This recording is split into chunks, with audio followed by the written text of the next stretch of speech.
そのね、もう毎日毎日の積み重ねなんで、これに関して言うと。練習の時に10割出てくるものが本番出ると思ってる時点でもう間違ってるわけですよ。はい。2年生はそのまま、そのプレーでいいんですよ。で、1年生の子はじゃあ何をしないといけないかっていうと、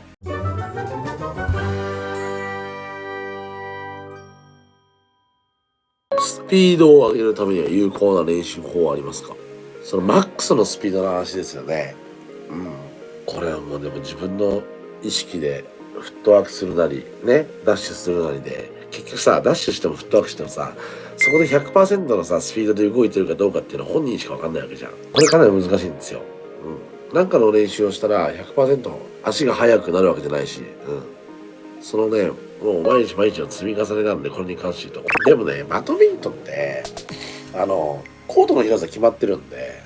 サッカーみたいに広くないじゃないですか。だから俺あんまりそこまでさ、チャンスだと思った時のスピードは必要だと思いますけど、そこまでなんか、スピードに固執する必要はないかなとも思いますけどね。まあ今の質問に対しての多分アンサーとすると、やっぱりフットワーク、ダッシュ、そこら辺もしっかり自分が思ってるよりも追い込む必要があるかなというふうに思いますね、僕は。はい。それができないともう無理だと思います。なので意識してやってみてください。緊張しやすい生徒にはどのような助言や練習をさせたら緊張しすぎないで試合ができるでしょうか？いい練習、助言があれば教えてください。ちなみにタコさんは、ね、現役中に緊張する？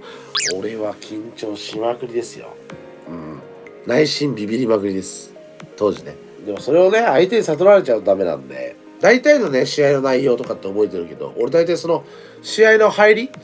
どういう風に言ったかってほとんど覚えてないんで、はい、緊張してるから。そこから結構こううまくね、こう徐々にこう緊張がほぐれていくんで、はい。僕でも緊張するんで、例えば緊張ってさ、練習をしなかったら、しなかったで、そこに緊張が多分生まれるんですよね。自信がないから。で、練習をいっぱいやればやるほど、逆にね、こんだけやったんだからっていうところで硬くなったりするわけよ。だから、正解がないんで、緊張するもんなので、その中で、僕よく言うのは、本番に強い子と、本番に弱い子っているんですよ。で、大体のケースが本番に弱くて、大体ね、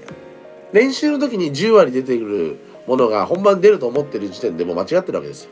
はい。練習が10出たとしたら本番は良くて7ぐらいしか出ないというふうに思いながら、でもその7でも戦えるように準備するしかないんですよ。でもそこの準備ができてないと、なんでこんな感じなんだろう、なんで俺っていつも通りにできないんだろうってなってしまうので、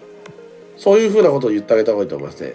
こんだけやってるかもしれないけど、その半分の力ももしかしたら出ないかもしれないし、でもそれでも勝たないといけないから、で、それでしっかり成り立つように準備しなきゃいけない。なんでもいいんですよ。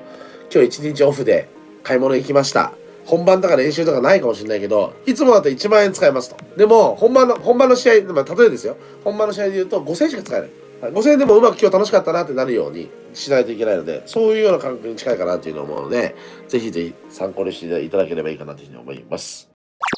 モチベーション下がることありますか？下がった時どうしてますか？正直な話で言うと、モチベーションが下がる時っていうのはやっぱりめちゃくちゃありますよね。当時も。でもさ、モチベーションが、どういう風に書いていいかちょっとわかんないんだけどさ、こうやってさ、自分が